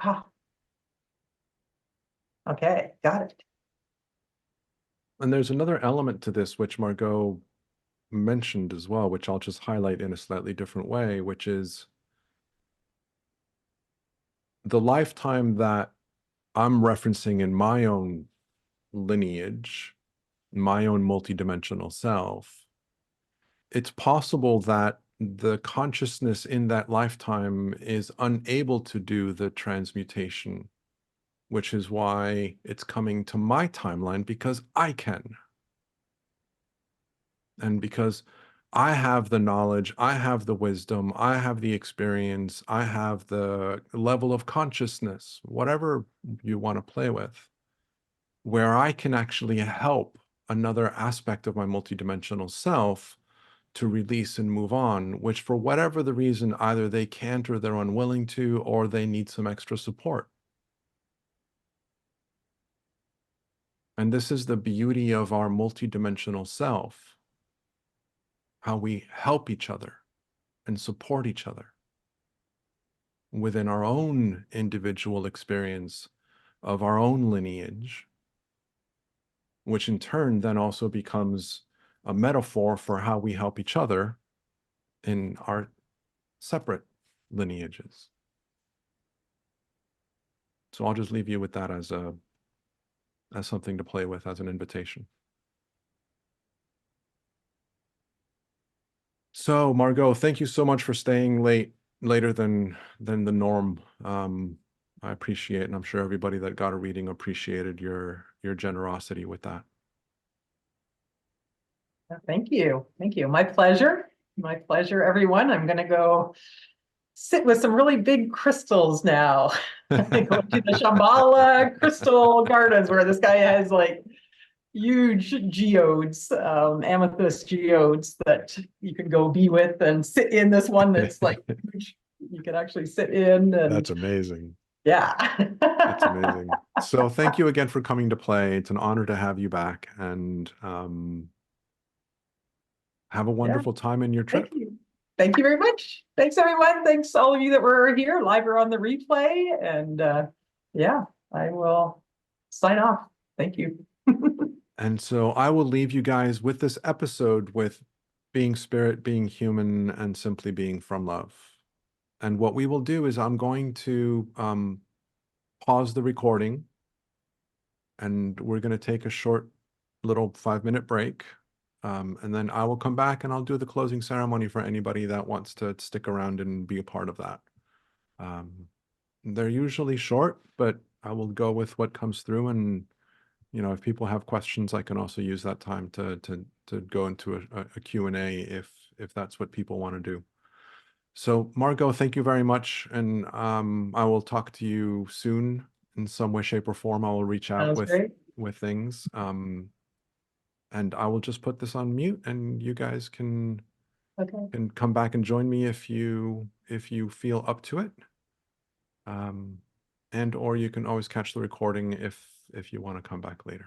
All right. So I will see you soon. Thanks so much. Thanks, Daniel. Bye, everyone. You're welcome. Bye-bye.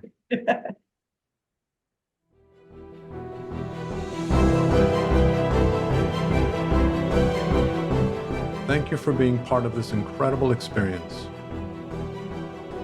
We hope that this session has inspired a new level of understanding within you, allowing you to expand more easily into the essence of your true self and become an even more powerful alchemist in your own life.